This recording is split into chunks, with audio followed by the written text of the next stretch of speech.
இந்த குற்றம் நீங்க ஒரு தனிப்பட்ட அந்த பெண்ணு இந்த ஞானசேகரன் அப்படின்னு நீங்க பார்க்கறது தப்பு. இது ஒரு பெரிய ரிங்கு. யார் யார் இதுல பயனடைஞ்சிருக்காங்கங்கிறத நான் முதல்ல இங்க உங்கள்கிட்ட சந்தேகத்தை எழுப்பியிருக்கேன். இந்த ரிங்கில் ஞானசேகரனுக்கு யார் இவ்வளவு தைரியம் கொடுத்தார்கள்? அவருடைய டிஎம்கே பேக்ரவுண்டு, அவருடைய மாசு பேக்ரவுண்டு. அதுக்கு தான் அவங்க கேட்குறாங்க, யார் அந்த சார், யார் அந்த சார், எவ்வளவு சார் அப்படின்ட்டு கேட்குறாங்க. போலீஸ் கேட்டாங்களா? அந்த ஐபிஎஸ் அதிகாரிகள் கேட்டாங்களா? நீதித்துறை கேட்டுதா? பெண்கள் நீதிமன்றம் கேட்டுதா? அல்லது மகளிர் ஆணையம் கேட்டுதா? கேட்கலையே. இது தீர்ப்பு முழுமையான தீர்ப்பு கிடையாதுன்னு தான் சொல்லுவாங்க. ஏன்னா எல்லாருக்குமே தெரியும், ஞானசேகரன் இந்த குற்றம் புரிந்தவர் இந்த 1-to-1 கிடையாது. இதுக்கு பின்னால் ஒரு பெரிய ரிங் இருக்கு. பாதிக்கப்பட்ட பெண் ஒருவர் அல்ல, பல பெண்கள் பாதிக்கப்பட்டிருக்கிறார்கள். பாலியல் தொல்லை கொடுத்தது ஞானசேகரன் மட்டுமல்ல, அவரை ஆட்டுவித்தவர்கள், இயக்குவித்தவர்கள் வேற யாரோ இருக்கிறாங்க. தயவுச்செய்து எப்படிங்க முன்ஜாமீன் கொடுத்தீங்க சொல்லுங்க பார்க்கட்டும். அப்போ நீதித்துறை மேல சந்தேகம் வருமா வராதா? ஆரம்ப கட்டத்திலேயே கட்சிக்காரனா தள்ளி விட்டுடு, அவர் செல்வந்தர், நம்மளுக்கு வேண்டியவரா தள்ளி விட்டுடு, அந்த மாதிரி எல்லாரையும் விலைக்கு விட்டுடுவாங்க. இவன் மட்டும் மாட்டினா போறோம். Minimum damage.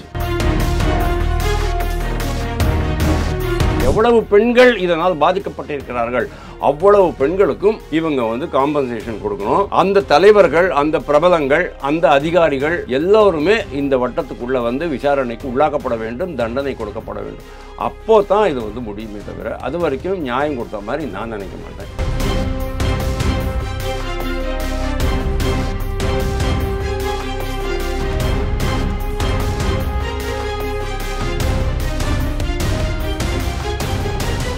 ரியல் ஒன் நேயர்களுக்கு வணக்கம். இன்று நம்மளுடைய நேர்காணலுக்கு அரசியல் விமர்சகரான திரு வாசுதேவன் அவர்கள் இணைஞ்சிருக்காங்க. சார் வணக்கம். வணக்கம் தமிழ். பல பரபரப்புகளை ஏற்படுத்திய அண்ணா பல்கலைக்கழக வழக்கு, ஞானசேகரனுக்கு குற்றவாளி அப்படிங்கிற ஒரு தீர்ப்பு தற்பொழுது கொடுத்துருக்காங்க. தீர்ப்புக்கான விவரங்கள் ஜூன் 2ஆம் தேதி தான் வெளியிடுவோம் அப்படின்னு சொல்லிட்டு நீதிமன்றம் சொல்லியிருக்காங்க. தண்டனை. அதற்கப்புறம் இப்போ சொல்லியிருக்கக்கூடிய விஷயங்கள் படி பார்த்தோம் அப்படின்னா 12 குற்றப்பிரிவுகள் இவர் மேல பதிவு செய்யப்பட்டது, 11 குற்றப்பிரிவுகள் நிரூபணம் ஆயிருக்கு அப்படின்ட்டு சொல்லியிருக்காங்க. ஸோ ஓவராலா பார்க்கும்போது நியாயம் கிடைச்சிருச்சுன்னு எடுத்துக்கலாமா, இல்ல பின்னணியில வேற ஏதாவது காரணங்கள் இருக்கா? நியாயம் கிடைச்சிருச்சு. டிஎம்கேக்கு ஃபுல் நியாயம் கொடுத்துட்டாங்க. பாதிக்கப்பட்டவங்களுக்கு நியாயம் கிடைச்சுதாங்க நீங்க கேட்குற கேள்வி வேற. நீங்க நியாயம் கிடைச்சுதான் கேட்டீங்க, நான் சொன்னேன் நியாயம் கொடுத்துட்டாங்க. டிஎம்கேக்கு நியாயம் கொடுத்துட்டாங்க. என்ன சார் தீர்ப்பு இது? ஒருத்தர் தான் மாட்டினாரா? வேறு யாரும் மாட்டலையா? நியாயம். ஒரு குற்றம் புரிஞ்சா அதுக்கு அதோடைய மொத்த பரிமாணத்தையும் நம்ம அனலைஸ் பண்ணணுமா வேண்டாமா? இதில் ஆரம்பத்துலேருந்தே சென்னை போலீஸ் கமிஷனர் அருண் என்ன சொன்னார் சொல்லுங்கள், அவர் ஒருத்தர் தான் இருக்கிறாரு அப்படின்னு சொன்னார். அதுக்கப்புறமா அந்த 3 ஐபிஎஸ் ஆஃபீஸர்ஸினுடைய குழு போட்டாங்க. அதுக்கு அவங்க ஓரளவுக்கு அவங்க நியாயமான முறையில் நடந்துக்குவாங்க அப்படின்னு நம்ம நினச்சோம்.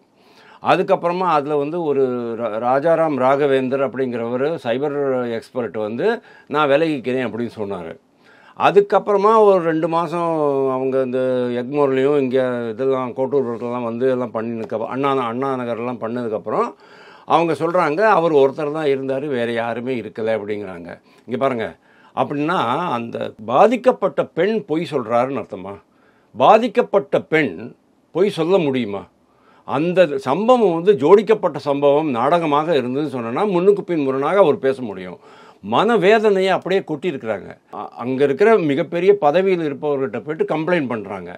அங்கே பெண் பாதுகாப்பு குழுக்கு கம்ப்ளைண்ட் பண்ணுறாங்க. அப்போ அவங்க சொன்னதெல்லாம் பொய்யா? நம்மளுக்கு தெரியாது சார். அந்த நேரத்தில் அந்த மொபைலில் அந்த இடத்துலேருந்து எவ்வளவு கால் யார் யாருக்கு போனதுங்கிறது உங்களுக்கு தெரியாது, எனக்கு தெரியாது. போலீஸுக்கு தெரியுமா தெரியாதா? அப்போது அதெல்லாம் விசாரிக்கணுமா வேண்டாமா? ஞானசேகரனை பேச விடணுமா வேண்டாமா? தண்டனை குறைவா வேணும், வீட்டில் கடமைகள் நிறையா இருக்கு, அப்பா அதெல்லாம். ஆமாம், அதுக்காக தான் குற்றம் புரியுறீங்களா? கடமைகள் நிறையா இருக்குது, பொறுப்புகள் நிறையா இருக்குது, 3 மனைவிகள் 3 வீடுகளில் இருக்கிறாங்க அப்படிங்கிறதுனால இந்த குற்றம் புரியுறீங்களா நீங்கள்? அதாவது இந்த குற்றம் நீங்கள் ஒரு தனிப்பட்ட அந்த பெண்ணு இந்த ஞானசேகரன் அப்படின்னு நீங்கள் பார்க்கறது தப்பு. இது ஒரு பெரிய ரிங்கு. யார் யார் இதில் பயனடைஞ்சிருக்காங்கங்கிறத நான் வந்து முதல்ல இங்கே உங்கள்கிட்ட சந்தேகத்தை எழுப்பியிருக்கேன். இதுக்கு முன்னால் 2 ட்ரிப்பு சந்தேகங்கள் எழுப்பியிருக்கோம். இந்த ரிங்கில் ஞானசேகரனுக்கு யார் இவ்வளவு தைரியம் கொடுத்தார்கள்?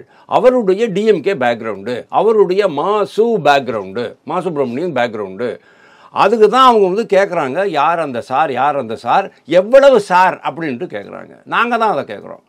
ஆனால் போலீஸ் கேட்டாங்களா, அந்த ஐபிஎஸ் அதிகாரிகள் கேட்டாங்களா, நீதித்துறை கேட்டுதா, பெண்கள் நீதிமன்றம் கேட்டுதா, அல்லது மகளிர் ஆணையம் கேட்டுதா? கேட்கலையே.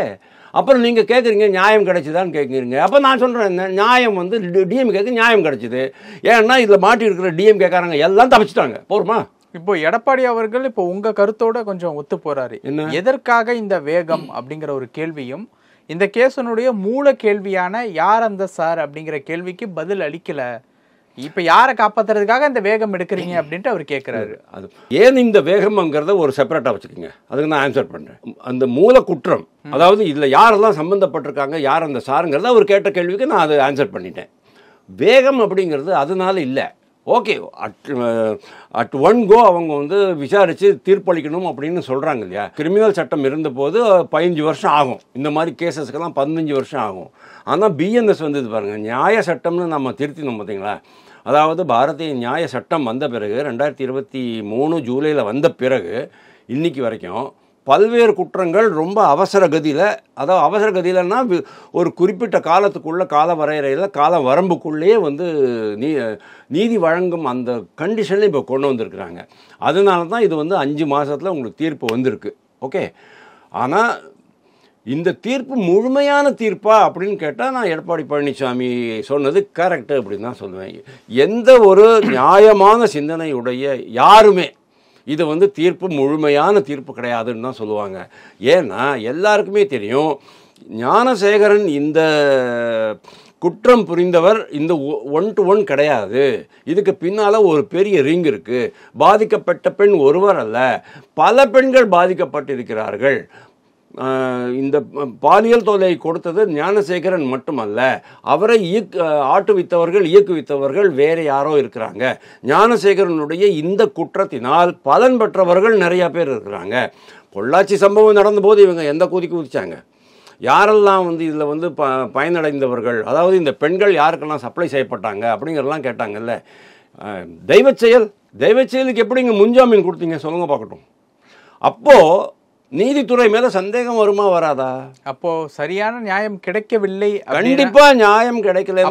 குற்றவாளின்னு சொன்னா போறாது, இவருக்கு பின்னால இருந்தவங்க யார் சார்? கள்ளச்சாராய வழக்குல அந்த கண்ணுக்குட்டி அப்படிங்கிற அந்த ஒரு அழுக்கு லுங்கியும் ஒரு அழுக்கு பனியனையும் கிழிஞ்ச பனியனையும் போட்டுக்கிட்டு ஒரு இதுல மண் பானையில வந்து கள்ளச்சாராயத்தை ஊத்தி ஊத்தி கொடுத்துக்கிட்டு இருந்தாரு. அவரை பிடிச்சாங்க, இன்னும் 2 பேரை பிடிச்சாங்க. ஆனா அவங்களை இயக்கியது யார்? எந்தெந்த அதிகாரிகள், எந்தெந்த அரசியல்வாதிகள், எந்தெந்த டிஎம்கே மென் அப்படிங்கிறத பிடிச்சாங்களா இல்லையா? பிடிக்கலையே. அவங்க 3 பேர் தான் மாட்டிக்கிட்டாங்க.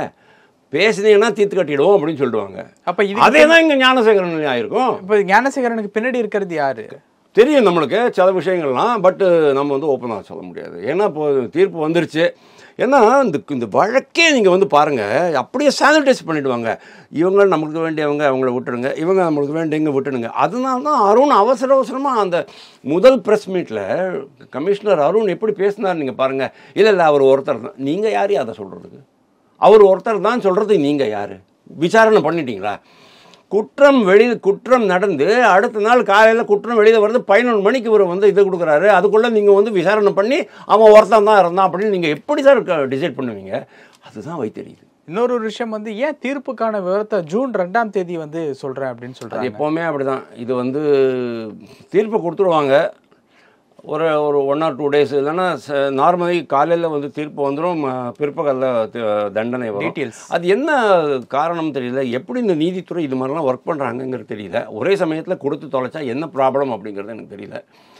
இது நீதிபதி தான், நீதித்துறை தான் இதுக்கு வந்து விளக்கம் அளிக்க வேண்டும். ஒருவேளை இது வெக்கேஷன் டைம் அப்படிங்கிறதுனால ஜூனில் வெக்கேஷன் டைம்னா அப்புறம் எப்படி தீர்ப்பு கொடுத்தாங்க? ஓகே, தீர்ப்பு கொடுக்குறவங்க அது தண்டனைன்னு ஒரு லைனில் படிக்கிற என்ன ப்ராப்ளம் இருக்குது? 7 வருஷம் சிறை தண்டனை, ஆயுள் தண்டனை. பொள்ளாச்சி வழக்கில் எப்படி கொடுத்தீங்க? அது மாதிரி கொடுத்துட்டு போக வேண்டியது தானே. பொள்ளாச்சி வழக்குலையும் காலையில் தீர்ப்பு கொடுத்தாங்க, மத்தியானம் வந்து தண்டனை கொடுத்தாங்க. அது ஏதானும் உள்ளுக்குள்ளே ஏதானும் கன்சல்டேஷன்ஸ் பண்ணுறாங்களா அப்படிங்கிறது தெரியல. நார்மலி வந்து எல்லாம் கன்சல்டேஷன் அந்த சக நீதிபதிகள் கூட கன்சல்டேஷன் பண்ணி ப்ராபப்ளி பப்ளிக் ப்ராசிக்யூட்டர் அப்போசிஷனில் இருக்க அதாவது டிஃபென்ஸ் வக்கீல் 2 பேரையுமே கன்சல்ட் பண்ணி அதுக்கப்புறமா இதெல்லாம் பண்ணுவாங்க. அதாவது அந்த நீதிமன்றத்தில் அந்த வாக்குவாதங்கள்லாம் நடக்கும். ஓகே, அதுக்கப்புறமா இவங்க வந்து டிசைட் பண்ணுவாங்க. இதில் வந்து யாரையாவது கன்சல்ட் பண்ணி பண்ணுறாங்களா அப்படிங்கிறது எனக்கு தெரியாது. இன்னொரு விஷயம் வந்து இப்போ மூல காரணம் யார் அப்படிங்கிற ஒரு கேள்வியே வந்து இல்லாத அளவுக்கு இப்போ இந்த தீர்ப்பு வந்து இந்த அளவுக்கு வந்து வந்திருக்கு அப்படின்னா அப்போ தீர்ப்பில் ஏதோ திருத்தம் செஞ்சுருக்காங்களா அப்படிங்கிற ஒரு கேள்வி வருது. தீர்ப்பில் திருத்தமே பண்ணலை. அதாவது விசாரணைக்கு முன்னாலேயே இதெல்லாம் எலிமினேட் பண்ணிட்டாங்கன்ற நான். அதுதான் இன்டெலிஜென்ஸு. அதாவது நீங்கள் எல்லாருமே உள்ளே கூட்டிகிட்டு வந்து அதுக்கப்புறமா அவங்கள வெளியில் ஏற்றணும்னு சொன்னோன்னா ரொம்ப கஷ்டம். அது இன்ஃப்ளூயன்ஸ் இல்லாமல் நடக்காது. ஆனால் ஆரம்ப கட்டத்திலேயே கட்சிக்காரனா தள்ளி விட்டுடு, அவர் செல்வந்தர் நம்மளுக்கு வேண்டியவராக தள்ளி விட்டுடு, இவர் உள்ளூர் பிரபலமாக நம்மளுக்கு வேண்டியவராக அவரை தள்ளி விட்டுடு, அந்த மாதிரி எல்லாரையும் விலைக்கு விட்டுடுவாங்க. இவன் மட்டும் மாட்டினா போகிறோம். Minimum damage. அவங்கெல்லாம் வந்துட்டாங்கன்னா மேக்ஸிமம் டேமேஜ் ஆயிரும். அதனால் அவங்க இதெல்லாம் தான் கால்குலேட் பண்ணி ரொம்ப பிரமாதமாக ஆலோசித்து முதல்லையே இதுக்கெல்லாம் செக்மேட் பண்ணிவிடுவாங்க. டிஎம்கே எந்த கட்சியும் பண்ணுறது தான் அது. டிஎம்கே ரொம்ப பிரமாதமாக அதை பண்ணும். பல இடங்களில் நம்ம இதை பார்த்துருக்கோம்.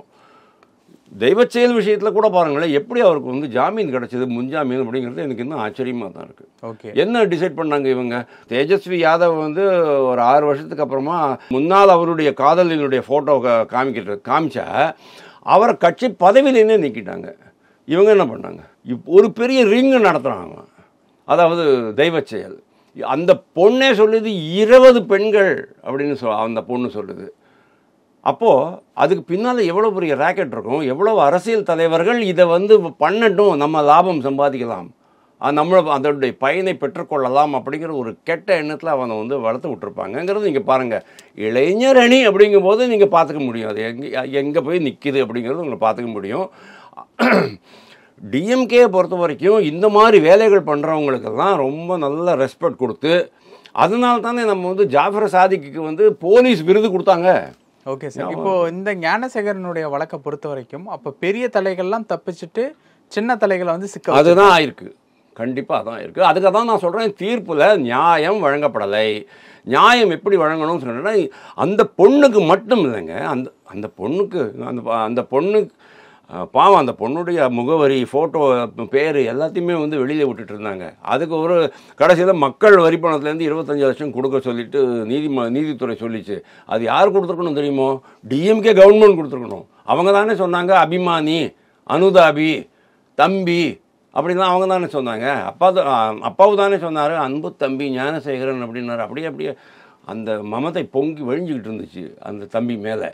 அப்போ அவங்க தான் அதை கொடுத்துருக்கணும். அதையும் வந்து மக்கள் வரிப்பணத்துலேருந்து போட்டு மக்கள் தலையில் கட்டி விட்டது ரொம்ப பெரிய தப்பு. ஸோ இதில் வந்து நியாயம் அவங்களுக்கு கிடைக்கல. அந்த பெண்ணுக்கு ஒரு 10% நியாயம் கிடச்சிருக்கு.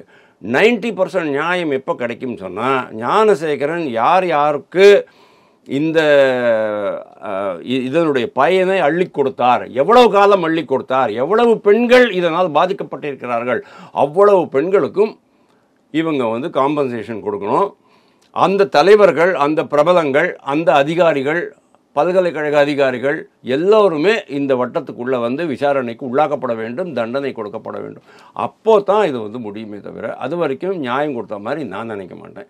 ஏன்னா நம்ம நாட்டில் இந்த மாதிரி தான் போயின்னு இருக்கு. எல்லா தீர்ப்புகள்லையும் பாதி விசாரிச்சுட்டு பாதி விசாரிக்காமல், 10% விசாரித்து 90% விசாரிக்காமல், அந்த மாதிரி தான் வந்து நிறைய பேர் தப்பி போயிடுறாங்க. அப்போது நீங்கள் வந்து சட்டம் ஒழுங்கு எப்படி நிலைநாட்ட முடியும், எப்படி நியாயம் வழங்க முடியும்? பிரமாதமாக சமூக நீதி அது இது அப்படின்னு சொல்கிறாங்க. ஒரு சாதாரண விஷயத்தில் ரொம்ப ஓப்பன் அண்ட் ஷட் கேஸ் அப்படின்னு சொல்லுவோம், திறந்தா மூடலாம், அந்த மாதிரி ஒரு 5 மாசத்துல இவ்வளவு ஃபாஸ்டா மூடிட்டாங்கல்ல. ஆனால் 5 மாசத்துல அவங்க மூடினது வந்து பாரதிய நியாய சட்டத்தில் இருக்கிற மாதிரியான ஒரு அமைப்பு தான் அது. அதை நம்ம குறை சொல்ல முடியாது. இன்னும் காலதாமதம் ஆயிருந்தது அப்படின்னா இந்த ஞானசேகரனையும் தப்பிக்க விட்டுருக்கலாம். அதையும் நீங்கள் அப்படி யோசிக்க மாட்டேன்றீங்க. எப்படி வழக்கு வந்து நீண்டு கொண்டு போய்கொண்டே இருக்கிறதோ அந்த அளவுக்கு இப்போ இதில் செந்தில் பாலாஜியினுடைய இந்த போக்குவரத்து ஊழல் வந்து அப்படி தானே போயின்னு இருக்கு. எவ்வளவு காலதாமதமாகிறதோ அவ்வளவு டைல்யூட் ஆகிப்படும் குற்றம். குற்றத்தின் தன்மை, அந்த ஆதாரங்கள் அழிக்கப்பட்டு விடும். அப்போ இந்த இதில் அது பண்ணல அப்படின்னு நீங்கள் சந்தோஷப்படுங்க. அட்லீஸ்ட் ஒரு ஞானசேகரன் மாட்டினார். ஆனால் ஞானசேகரன் மாட்டினதுனால டிஎம்கேக்கு ஒன்றும் பெரிய பாதிப்பு கிடையாது. ஆனால் டிஎம்கேல இந்த ஞானசேகரனை ஊக்குவித்தது யார், ஆட்டுவித்தது யார் அப்படிங்கிறதெல்லாம் அவங்களுடைய பேர் வெளியில் வர வரைக்கும் டிஎம்கே சேஃப் கிரவுண்டில் தான் இருக்குது.